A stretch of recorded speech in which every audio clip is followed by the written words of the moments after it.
Hello, and welcome to the Cryptocurrency News channel.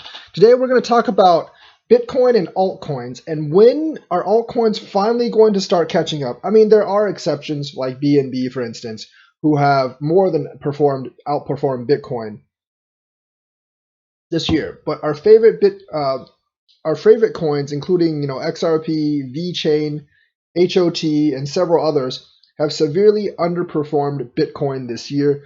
And when will they actually start to catch up?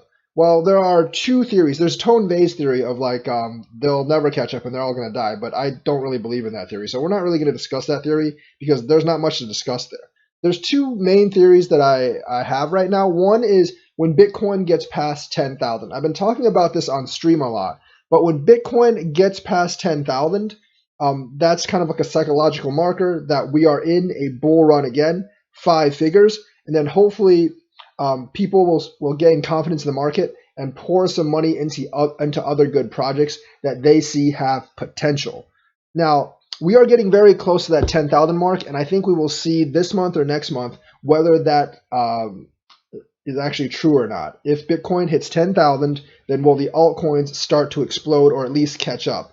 And a couple of the larger altcoins might actually start at that point, but the smaller altcoins might take an even higher level of Bitcoin. We're going to need to get new money into the cryptocurrency market, and that requires people to get really excited. Not only 10,000, but much, much higher than 10,000.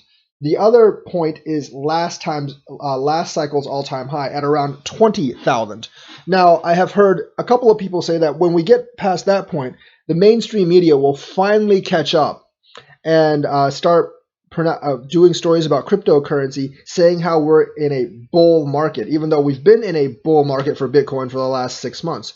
Once that actually catches up, people will FOMO in and they will look at other projects that aren't quite as expensive as Bitcoin because people like buying entire coins or multiple entire coins. And when Bitcoin is at 20,000, a lot of retail investors are not going to be able to afford one Bitcoin, so they're going to be looking for other things like Litecoin, Ethereum, XRP, or down to the smaller projects like VET, Doge, things like that. I think at that time the ratio of the altcoins will start to go up as more retail investors start to buy the more smaller altcoins because of greed and because they want the giant ROI. And once they start pumping, they're going to go parabolic until like a certain point where people are like, hey, I made enough money. Now I want to get out and cash in my sales. And you need to get out before that point. So 20,000 is the other point. Now, how far will it go? I believe that Bitcoin can actually go to around 50,000. I think that is a big mental barrier.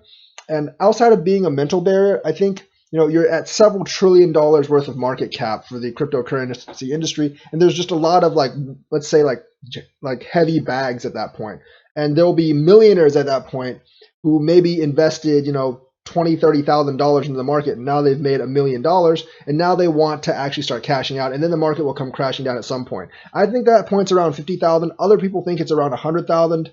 I've seen projections for 250,000, even 300,000, but for me that's around 50,000, maybe slightly higher. And for other people it might be 100,000, 110,000. But at some point you're going to see the market start to level off a little bit, and at that point you got to sell out because after it levels out for a little bit, people are going to start dumping, and when the first few people start to dump, everyone else is going to start to dump too because everyone's going to want to cash in on their earnings. Remember, most people are still trying to invest in cryptocurrency so they can cash out for more fiat. They're not really just trying to buy cryptocurrencies for cryptocurrencies. The adoption phase and the utility phase is probably not going to be here for a couple of years yet. The system doesn't change that easily. But this time around, there will be millionaires made. I don't know if there's going to be as many as last time. But the coin that eventually gains the most is going to be some small crap coin that none of us have ever heard of. But of course, you shouldn't be hunting small crap coins for that one coin. I mean, there are some candidates like HOT if it's successful, Quant, if it really goes crazy, things like that. Those can definitely outgain all the bigger coins. But if you want to be more safe, you could stay in the top 50 or so and get coins with solid projects like XRP, ETH, IOTA, VeChain, and other coins that actually have a lot of partnerships, that actually have utility, and that are actually going to be very popular. Now, I don't think those coins will necessarily get 1,000x, But you can still settle for a 10 or 20x gain.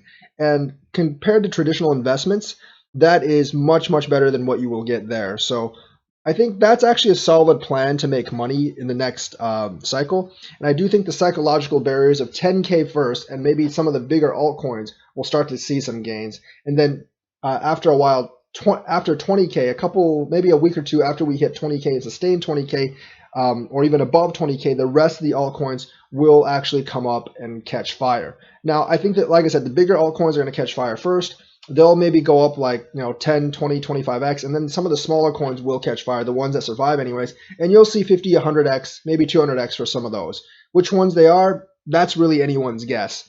But it's going to be one of the smaller coins that probably gain the most in the end. But guessing which smaller coin it is might be really dangerous, so you might want to stay in the bigger coins, even though the multiplier may not be as high. Because if a coin's already, let's say in a bear market, is already at like 30 billion market cap, or 20 billion market cap, it's less likely for that coin to go to like 20. It's harder to go from 20 billion to 20 trillion than from 20 million to 20 billion, just because there's the amount of money available in the market. And not so much to push the coin up, because it doesn't really take 20 trillion to get a 20 trillion market cap, but it takes a substantial fraction of 20 trillion to sustain that market cap, because at that point people are want to sell out. And if it's already like 10, 20x, the people that are buying the coin at that price are having to pay 20, 30 times what the people that bought the coin earlier. And the difference in the amount of money they have to spend to maintain the price will force the price to come crashing down. That's actually exactly what happened last time. Let's say you bought Litecoin at $4, and all of us, not $4, like $50, and then all of a sudden Litecoin goes to $400. Now the people that are trying to float the price up, that are buying in, have to pay 8 times as much as you paid. And that disparity in how much you're wanting to sell and how much they're having to pay caused the price drop for almost every single coin. Of course, they all follow Bitcoin down, but Bitcoin followed the same principle, because some people bought when Bitcoin was $2,000, $3,000, and a lot of people wanted to sell at 20,000. But now those people that are buying in at 20,000 have to pay 6, 7 times more than the people who are selling by what they bought it by, and they just really couldn't keep the balance there for the price of Bitcoin, so it all came crashing down, and the rest of the coins started crashing down as well. And I'm pretty sure that will probably happen next cycle. So you have to time it on the way up. You don't know exactly when the top's going to be. So after you made what you think is a good amount, you should actually have a tiered sellout plan so you don't get wrecked like last time, because I'm pretty sure it's going to happen again just like last time. Parabolic move up at some point and a parabolic crash down.